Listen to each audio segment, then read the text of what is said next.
সামনে উপস্থিত সংগ্রামী তৌহিদি জনতা, আসসালামু আলাইকুম ওয়া রাহমাতুল্লাহি ওয়া বারাকাতুহু।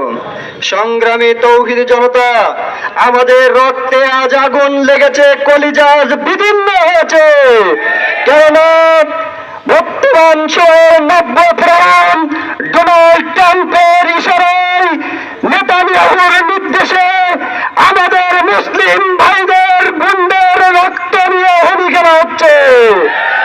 সংগ্রামী সাথী বন্ধুগণ, আজকের এই সমাবেশ থেকে আমরা জানিয়ে দিতে চাই, বিশ্বের 57টি মুসলিম রাষ্ট্র, এই 57টি মুসলিম রাষ্ট্রের সেনাবাহিনী যদি আল আকসাকে হেফাজত করার জন্য, মুসলিম ভাই বোনেদের হেফাজত করার জন্য যদি লেগে যেত, তাহলে এই ইসরায়েলের জেরুজালেম তাদের রাজধানী নয়, জেরুজালেম তাদের কবর রচনা হতো।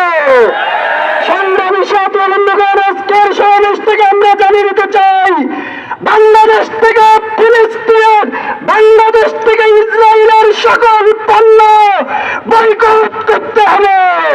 সাথে সাথে বলতে চাই, আল্লামা ইকবাল বলেছিলেন, দুনিয়া মে কত বেরুয়া, নিয়ামে কত বেরুয়া, যে নিয়ামে কত বেরুয়া। তুমি মুসলিম, তুমি তো সংসার তরবারির খাত থেকে আজকে বাইরে এসো।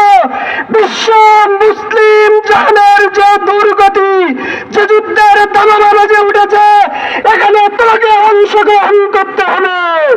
বিশ্ব মুসলিম এক হয়ে ইসরায়েল নামক এই রাষ্ট্রকে প্রতিহত করার জন্য, সকল রাষ্ট্রকে এগিয়ে আসার জন্য উদাত্ত আহ্বান রেখে আমি আমার কথা শেষ করছি।